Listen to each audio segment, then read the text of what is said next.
important when it comes to improving your speaking skills to actually get up there and do it. You can listen to all the podcast episodes and read all the books, watch all the videos, but you don't get better at it until you actually do it. And then it's really helpful to get the feedback from third parties, but then also taking in your own feedback. That's why I'm a big fan of recording yourself giving presentations so that you can go back and watch yourself giving the presentation, and you'll notice the various things that you may do that you didn't notice that you were doing in the moment. Turn this up, turn this up. Your professional development is one of the keys to your career success. When you combine your desire to grow with actionable steps, your journey to success becomes an incredible reality. Hi, I'm Paul Faronbi, aka IncrediPaul, and welcome to IncrediPaul Leadership, where we learn how to become the most incredible versions of ourselves by learning from each other. First off, if you're just listening to this episode, you can also watch it on YouTube. But I really appreciate your support whether you're listening or watching this show. Today, I have the honor of having Neil Thompson on the show. He is the founder of Teach the Geek, a platform dedicated to helping technical professionals in their public speaking and communication skills provide ideas more effectively. He has a background in engineering and a passion for empowering STEM professionals. So that was just a little bit about you, Neil. How about you introduce yourself the way you would do it? Sure. You did a good job, though. So maybe too good. Thank you for that. I mean, yes, my name is Neil Thompson, as you said, Paul, and I worked in the medical device industry as a product development engineer for a number of years. And I had to give presentations in front of management on a monthly basis. And those first few presentations I gave were absolutely horrendous. I did not know it was possible to sweat that profusely from one's body. And yet there I was doing exactly that. And you would have thought that I'd have got better after that first presentation because I saw the reason why I would need to get better.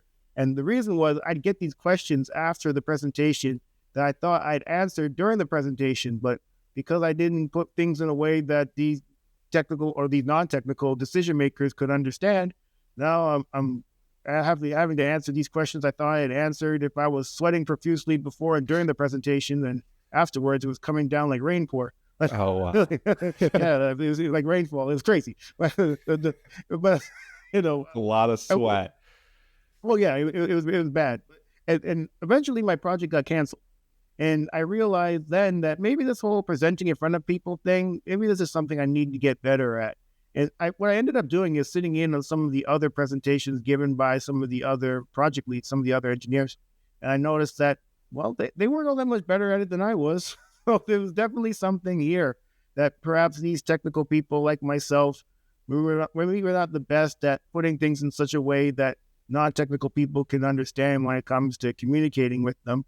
And that's where the whole idea of Teach the Geek came from. It came from me just seeing that myself and other technical people weren't the best at communicating with others. And I got better at it over time because I saw the benefit of doing so. And so now with Teach the Geek, I help people like myself with their speaking. That's a really incredible story. And from what you're talking about, just giving the presentation to sweating a lot to the rainforest of sweat that was happening later. But I think everyone can relate to an experience like that, even people that have been speaking for a long time. The first couple of times you speak, or the first couple of times you do anything, you're not really good at it. It takes some time. But the fact that you're intentional in looking at how other people are presenting and learning more, I am curious, like just for the audience to know, like how long have you been doing Teach the Geek and how did you come up with that name?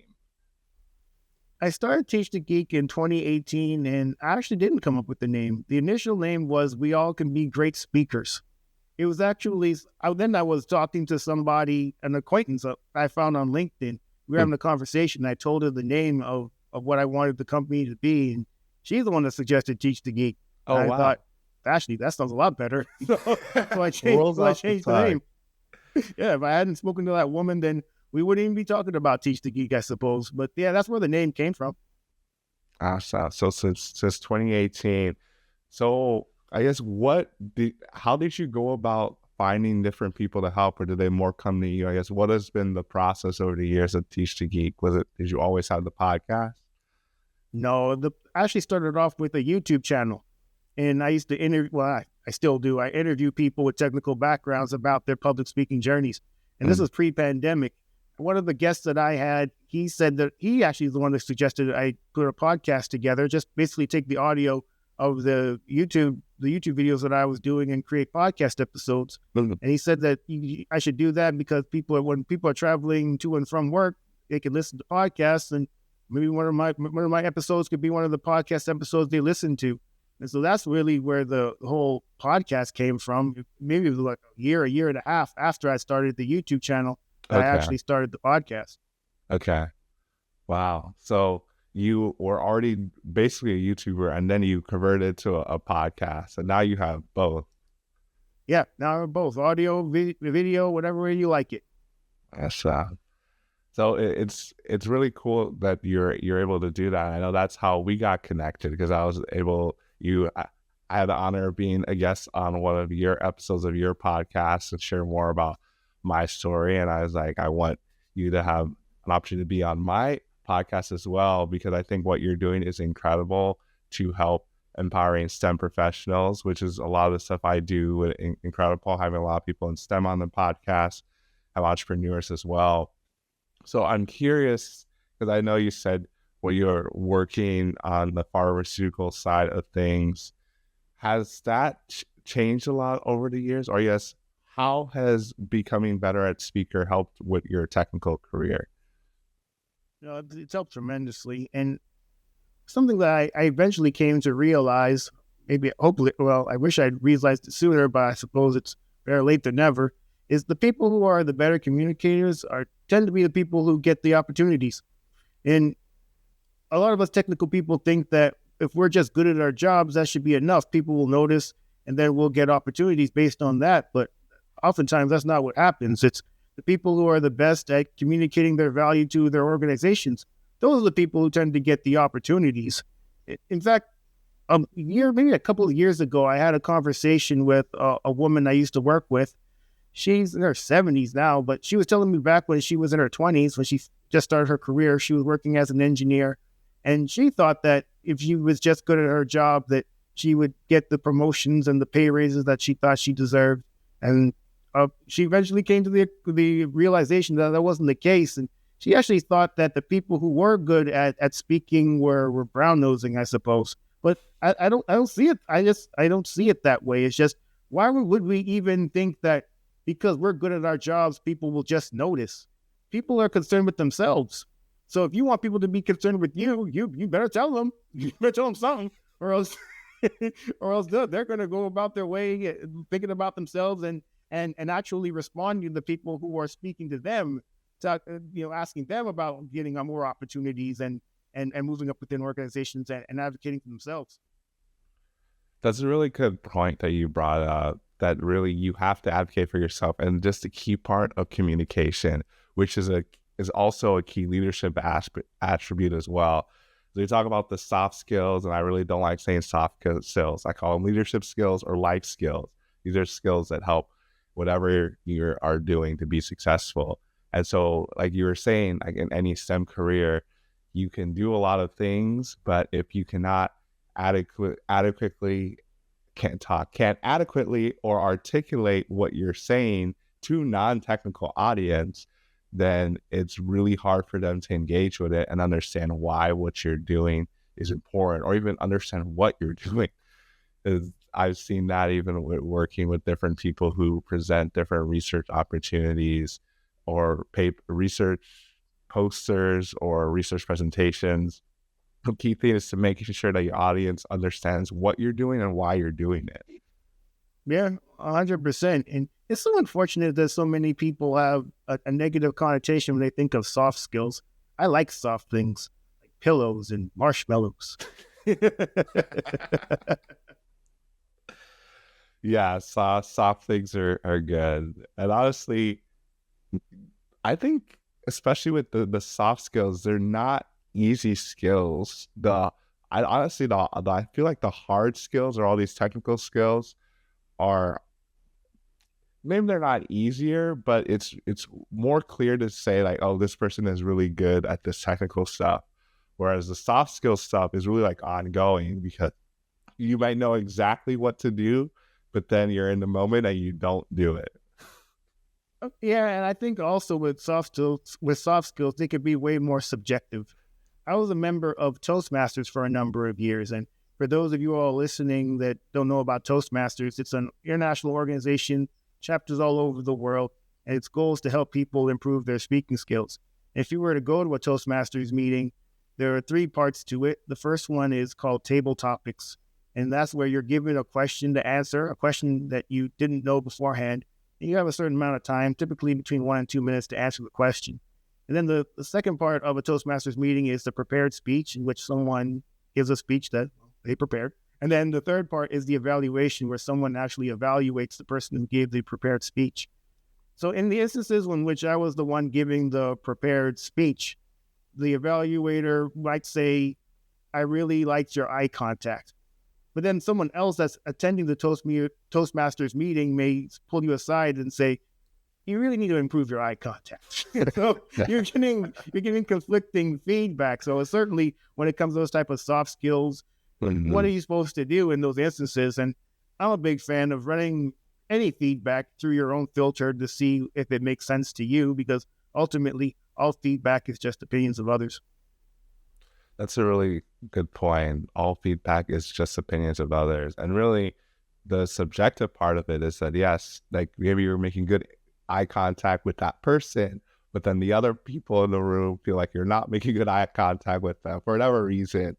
Because I think as speakers, like a lot of times we're told to pick a couple friendly faces in the room and act like you're talking to a friend, but then maybe some of the other people aren't as engaging or aren't really as receptive, so you don't focus on them as much. So then they think that you're not having good eye contact, but you're just kind of picking people in the room.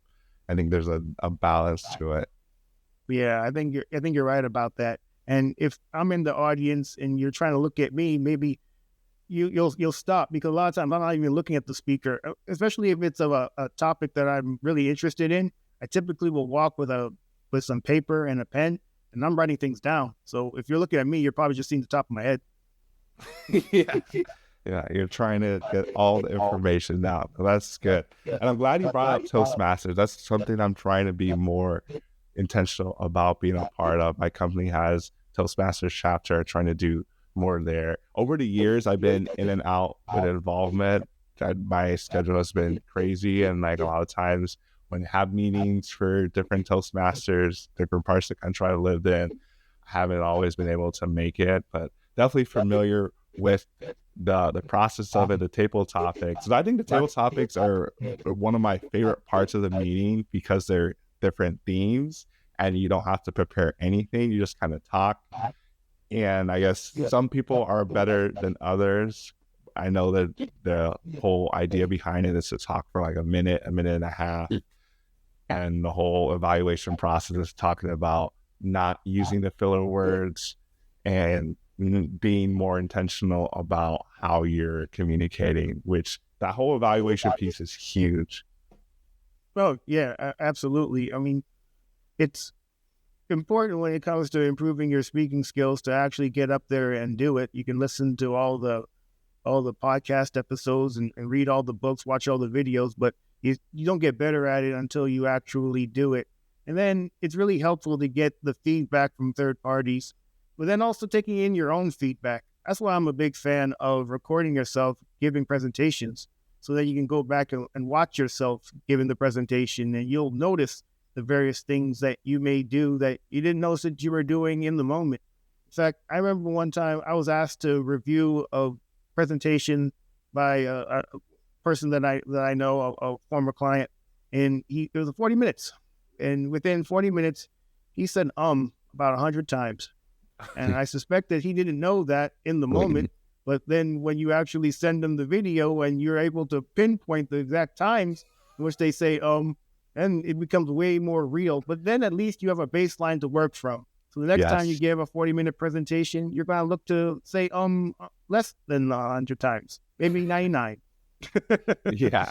You have a baseline to what you're working with and you try to go a little bit less. Yeah, But 100%. yeah, I'm glad you brought up actually recording yourself part of the conversation for communication. I think that's critical. As one of the reasons why I started podcasting is, and why I continue to do it, is to improve my communication skills. I think it's important to record yourself. But more important, like you mentioned, is to actually watch it back or listen to yourself, which the first several times that you listen to yourself or watch yourself is very painful. At least it was for me. I don't know, looking back for you, how was that process when you first started to listen to yourself or watch yourself? Oh, yeah, for sure. I mean, even now, because practice makes progress. You're never perfect. So every time that you watch yourself giving a presentation or listen to yourself on a podcast, you'll notice things that you could have done better. And that's okay, because it's a journey. And it's a journey. It's interesting. It's a journey, but there's no destination really. You never really get there. You're always just going. Yeah. but it absolutely is the case where there's always something to work on. Yeah. With having something always to work on, it can feel overwhelming at times, but I think for me, it's something that is kind of relieving in a sense. I don't know if you agree with this, but this is just my thoughts on it, that success being a journey and not a destination. And John Maxwell talks about this, is that a lot of times with success, we want to get to a destination. Then once you get to that destination, then you're like, what's next? And that's why you have all these successful people that maybe have won all these awards or Nobel Prizes, all these things. And then at the end of the day, they're like, everything's like, what is the meaning of all of this? Because they're trying to seek a destination, as opposed to what you're saying, when you have a look at life or success as a journey, then there's always something to look forward to, as opposed to when you have a destination, they're like, okay, what else is there to do? Yeah, I think you're right, because just like you said, when you have a goal and you reach the goal, well, I'm still alive, so now what? I guess let's reach for another goal. Why not? Yeah. And not to say that you shouldn't have goals, you shouldn't go for things, but I think it's important as you have those goals to be more intentional about enjoying the journey, instead of saying that I'm going to be happy when I reach the destination, enjoying the journey itself. Yeah, it'd be nice if you were happy all during the whole time while you're going there. When you get there, and then when you go for your next thing, and then when you get to that next thing, it's like happiness all around. Why not? Absolutely. So take a step back to just talk about you and your journey going into the STEM field. Was that always something you wanted to do, or like talk me through growing up and picking what career you wanted? How did you decide on that? Well, I didn't decide, Paul. And I used to lie about the reason I went into engineering in the first place, because I was a bit embarrassed by the reason. Because oftentimes when people are asked that question, they'll have an interesting answer. Something like maybe they played with Legos when they were kids, or they took apart the toaster and put it back together. Or maybe when they were in high school, they were part of a robotics club. I never was part of a robotics club. There was no robotics club at my high school. My mother would have been really angry if I took apart the toaster, so I left that alone. And I don't even remember playing with Legos all that much when I was a kid. The reason I went to engineering is because my father said, go into engineering. And I did what he said I should do. When I finished high school, I didn't really have any plans. I knew I had to go to university because, well, I suppose it was an expectation of my parents. My father said, do engineering. And I said, okay, engineering it is. Luckily, it worked out okay. I mean, I'm not upset that I went into engineering, but it definitely wasn't something that I had aspirations to do. Wow. So something your dad said, do engineering, you just said, yes, sir, and did it. That's it. So how did you choose which engineering? Because engineering, I think with anything, things are more broad than people realize. So how did you choose which one you're going to go into? I was waitlisted for the one I initially chose, and then they said that you could choose this other one, materials engineering, and not be waitlisted. And that's what I went. That's the one I went into. Okay, now I'm curious, which one of you are waitlisted? What is another version of Neil out there? What would he have been? What type of engineer?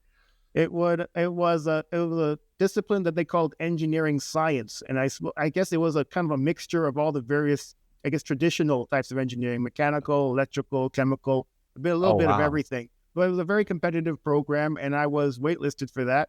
And I was told that you could pick this other one and still get into the school and start, when you want to start.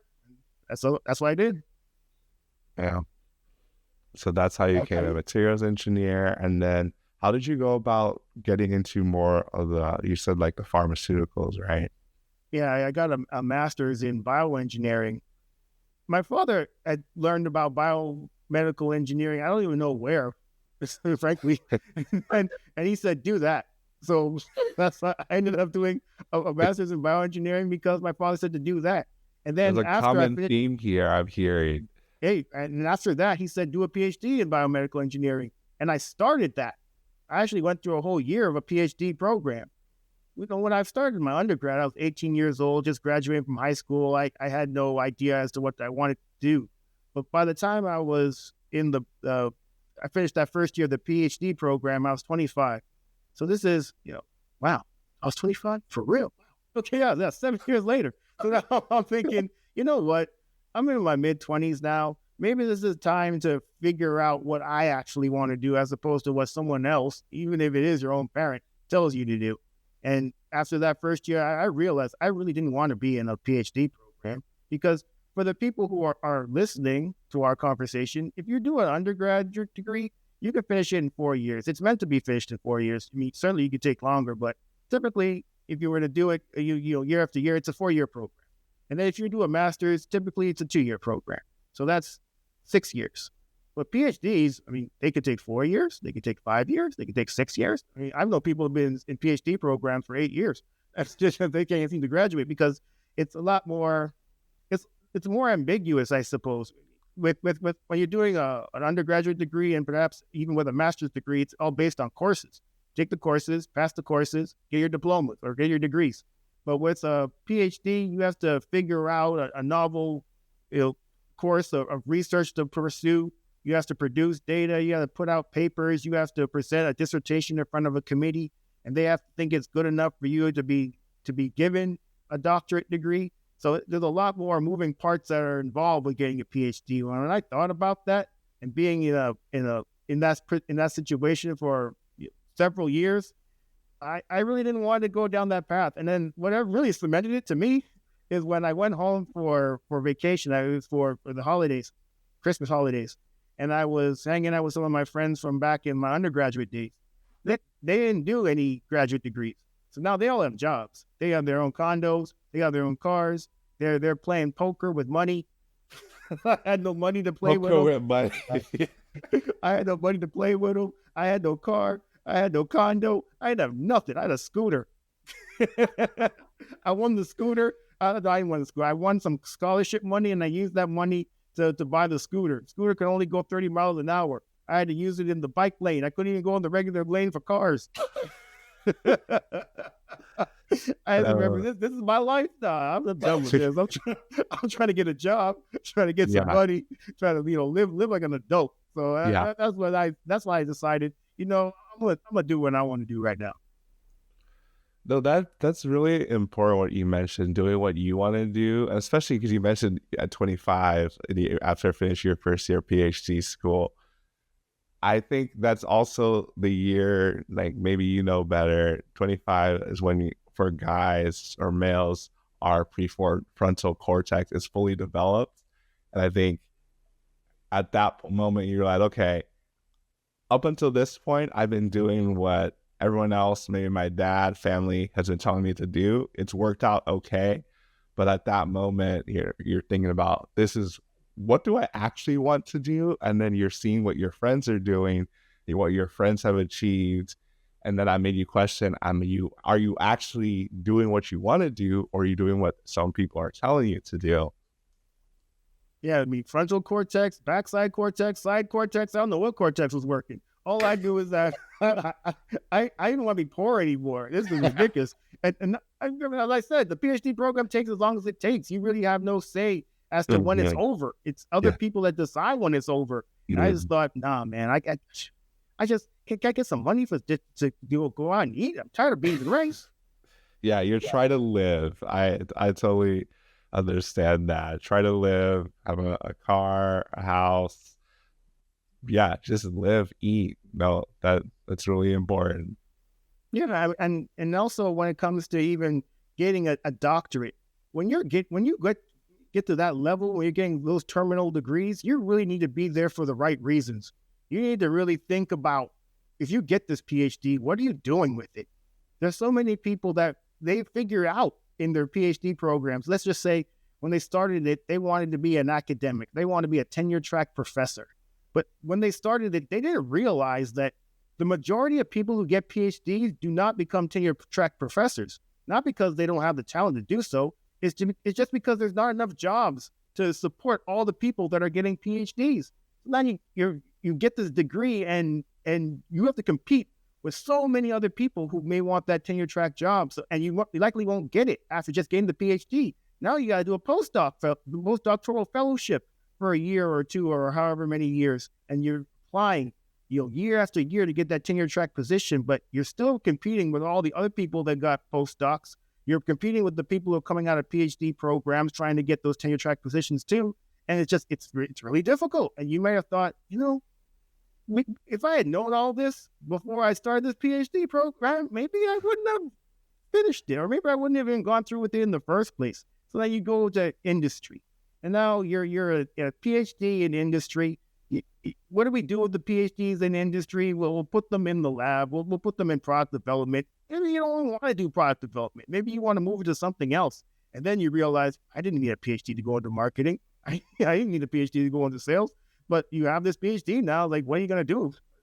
You just have to move forward. So I'm just a big fan of really being. You mentioned the word intentional. It's an important word. You just don't just do things just because. Do things for a really good reason. Yeah, do things for a really good reason. I mean, it's the whole reason why I have this podcast, is sharing people's stories of how they got to where they were, how they developed their leadership. Because I realized that a lot of times we're not intentional and life kind of happens to us. But then as life is happening to us, there's different crossroads or paths that happen. And then when we're intentional and going into those things, I think that's when the magic happens. Yeah, I agree. And that's not to say that you can't change your mind, because you certainly can do that. I mean, there have been many instances in which I might start down a path that I meant to go down. But then, once I'm there, I thought, this other thing that this might be something else that I prefer to do instead. And it's okay to make those changes too.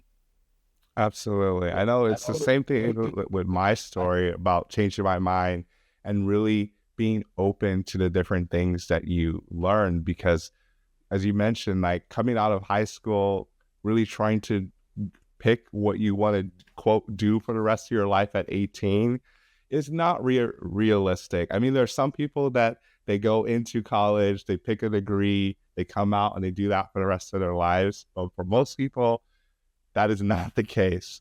And so I think for anyone listening to this, whether because this is more geared towards young professionals, maybe you are in the middle of college or you just got out of college, or in the middle, like maybe your 30s or 40s and you've been doing something for a while, but you want to do something else, I would say take the time to pursue that.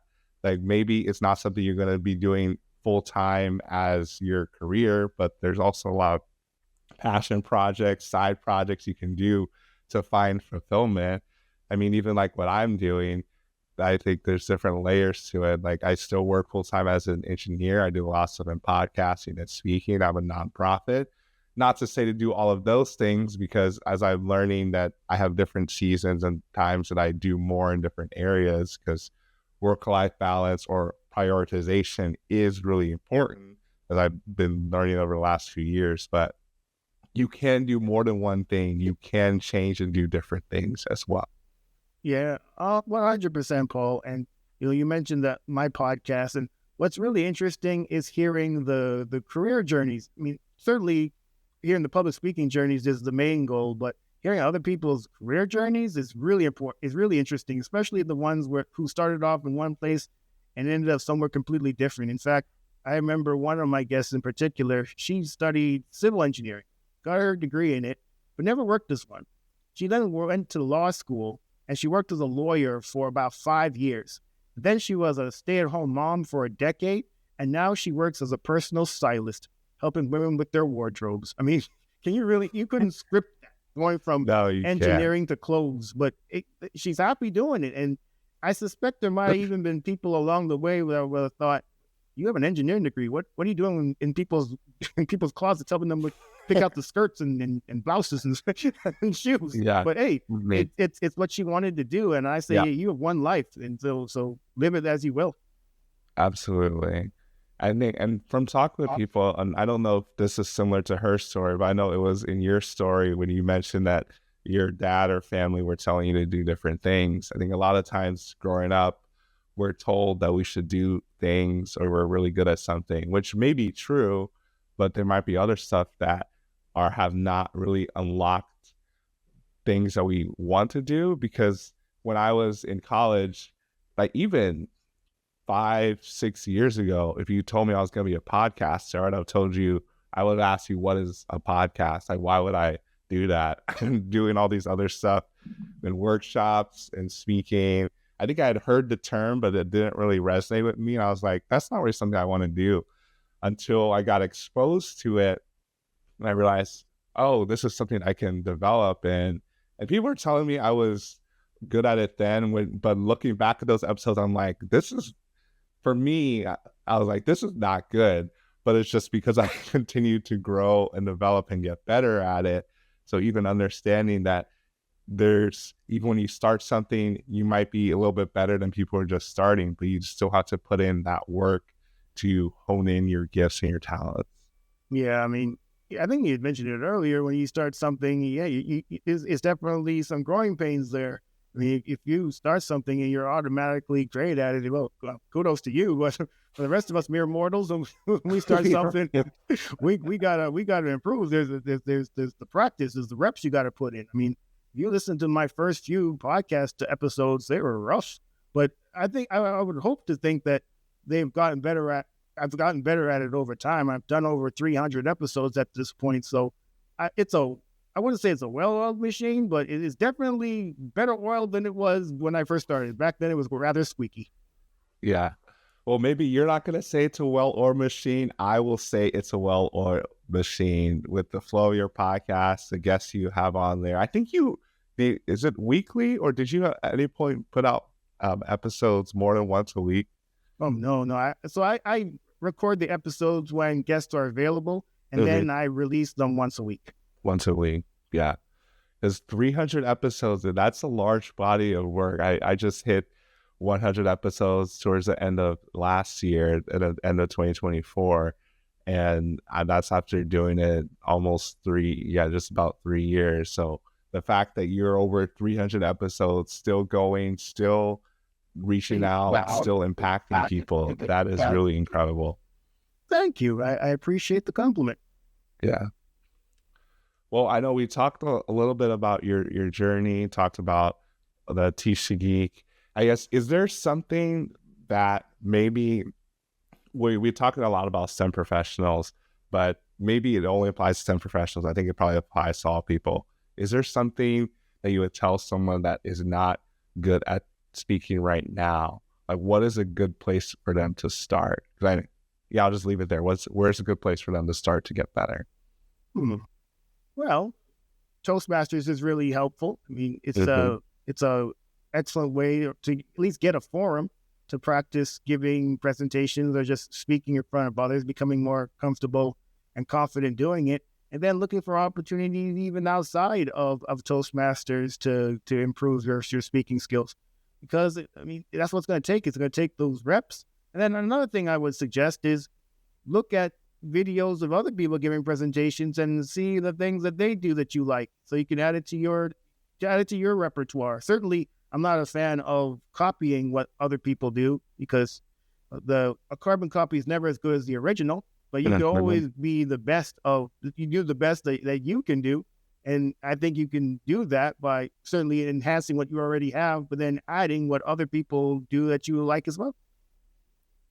Yeah, those are really good tips. And you mentioned Toastmasters, and then really honing in on your skills, being like the whole theme of this podcast, being the most incredible version of yourself. So thanks for sharing that. Yeah, thank you. So I know we talked about a few different things. Is there anything about yourself, about Teach the Geek, or just in general that you want to tell the audience as we wrap things up? I mean, sure. When I first started Teach the Geek, it was based on a course, an online course that I developed for technical people called Teach the Geek to Speak. And it was essentially a 6-step process to practice and deliver any speech you had to give. And I initially sold that to technical people, just, and that's what it was. It wasn't until the pandemic started that I thought, and perhaps it was coincidental, it just happened to be that time. I thought maybe selling it directly to the engineers or to the technical people wasn't the best course of action. Maybe I should be doing more within organizations themselves. In fact, the goal really was to implore organizations that have technical people on staff to develop speaker training programs for them. And I suspect that if you were to do that, they'd be more likely to engage in such programs. They'd see the benefit, if they don't already, at becoming better communicators. And then they'd even be more, I don't want to say the word useful, but I can't really think of a better word right now, but more useful to their organizations. They're not just those geeks sitting behind their desks or in front of their computers doing their work. They're people that you could actually send out and represent the company. Yeah. In fact, it was a few months ago, actually the summer of last year, I attended a technical conference. And one of the talks that I attended was given by the business development person of the company. And afterwards, he received a whole bunch of technical questions that he couldn't answer. Felt kind of bad for him. And, because it's mostly technical people in the audience. Luckily for him, there were 2 engineers from his company who were in the audience, and they answered those questions. Basically, they answered all the questions, seated in the audience with me. But the room was small enough that we could hear them answering these questions. I just remember thinking, why didn't one of them give the presentation? It would have made way more sense. But perhaps they weren't comfortable or confident in speaking in front of others, that they didn't do it. The business development person had to do it. But I suspect that if an organization were to have a speaker training program for these people, these technical people, well, then maybe they'd be more comfortable doing it.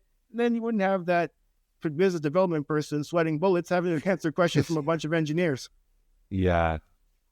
Getting them a lot of technical questions. But yeah, what you're doing with that course, I think it is really important.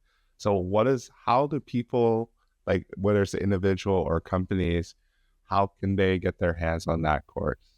You can go to, certainly you can get in touch with me if you go to teachthegeek.com, and you can learn more about my podcast at podcast.teachthegeek.com. And if you want to check out the YouTube channel, on the YouTube channel, I also do solo videos on tips on how to give better technical presentations. And you can go to youtube.teachthegeek.com. Teachthegeek.com, if you go there, you can get access to everything. So teachthegeek.com, you get access to all of that. But Neil, it's been incredible having you on this show, what you're doing to empower STEM professionals to be able to deliver presentations to non-technical audience and just to any audience, I would say. But I think more specifically on the non-technical audience, because as an engineer, as a STEM professional, it's really easy for me and most of us to get into the weeds of different things. But when it comes down to it, a lot of people just want to know what you're doing, why you're doing it, how it impacts them. And I'm sure all the stuff that you're doing with the building those communication skills helps them to take more of a 10,000 foot view of what they're doing. Because when you're in the middle of a project, you worked on it for several months, sometimes years, you get really into the granular things and you can lose people very easily. Well, yeah, you're absolutely right about that, Paul. And I think a lot of us technical people have that issue, is wanting to focus on the features and focus on all the things we think are cool about whatever we're working on. And we fail to realize that the people we're speaking to, they may not care about any of that. They care about how this affects them and how this impacts them. And if we don't present in that way, well, then we're going to lose people. They're going to look at their phones. They're going to They're going to look at their laptops. They're going to look off into space. They're going to think about what they're going to have for lunch. And you don't want that. I feel like I'm always thinking about what I'm going to have for my next meal. So that's just a me problem because I love to eat. I'm definitely a foodie. But no, that's a good point. Thanks for sharing that. And then one other thing I want to say just as we wrap things up, because I do have a lot of people on the podcast that come that have PhDs and advanced degrees. And we're not saying that you shouldn't go after those degrees. What we are saying is that you should be intentional about the why you're doing it. Because even talking with them, that sometimes the initial reason why, or sometimes they do it just because they didn't know what to do. They go into these degrees and then they kind of move around and change. So it's not that it's a bad thing, but with anything, you just want to be intentional, ask the questions, reach out to people who are in those degrees. Like all the different people on the podcast have made themselves open so you can reach out to them, connect with them on their socials and really understand what is the meaning behind being a PhD. Because like with anything, until you sit down with someone, have them go through an interview, listen to a podcast episode, you really just don't really know. Yeah, you're right. You know what, Paul? You could have summarized all of that by just saying, "Don't be like Neil." Don't do what he did. Go into things because you want to do it. You see a reason to do it, and it's going to advance what you want to do in life. I was not going to say don't be like Neil, as I think we're all like that in a sense, because until you figure out what you really want to do, you're kind of relying on what everyone else is telling you. Yeah, I suppose that's true. I mean, if my father hadn't said anything, who knows what I would have done? Probably just sat on the couch and watch TV and just do nothing. But yeah. I mean, I did something, and as I said, it worked out well. I mean, up until the PhD part, but yeah, then it was like, hey, man, I'm done now. Yeah, I think the key thing is that PhDs are not for everyone. Like with anything, but I think especially PhDs are not for everyone. I've thought about doing a few different times. And I think the main thing for me is I'm a really intentional person. So I'm trying to figure out if I do a PhD or a graduate degree, where am I going to focus? Because I could do stuff on the engineering side. I thought about stuff like even in psychology or the business side of things. I have just so many different interests. So I read a lot of books. So that's where I get my information from. But the PhD, you have to come up with something new and novel. So that's what's kept me from pursuing it. Also not having the time for it either. Yeah, I mean, you seem to have a lot on your plate, and adding a PhD to that, you're going to pull off that and all the other things you do. Hey, man, kudos to you. Yeah, not right now. I would have to take something off my plate to even attempt doing that. Yeah, or get a bigger plate or something. I don't know. Yeah, a bigger plate. I don't know if I can get a bigger plate. I will try. Yeah, that plate would be so big you couldn't even put it on the table no more. Yeah, I wouldn't be able to lift the plate. It'd be weighing me down. You gotta get off the floor or something. It's like, what happened to Paul? It's like, he tried to get a bigger plate. Yeah, tried to get a bigger plate, broke his back. Try to lift that He thing broke up. his back. But it's been a great conversation with you, Neil. Thanks again for taking the time to be on the show. Thanks for having me, Paul. Absolutely. And for all of you listening to this episode, I hope you got something out of it. Just understanding that life is a journey. Don't focus on the destination. It's good to have a destination, but don't have that be your only focus. If you do that, keep asking questions, keep trying different things, you can be incredible. Be sure to rate and review this podcast on your favorite podcast listening platform. We'll see you here next time. And be incredible.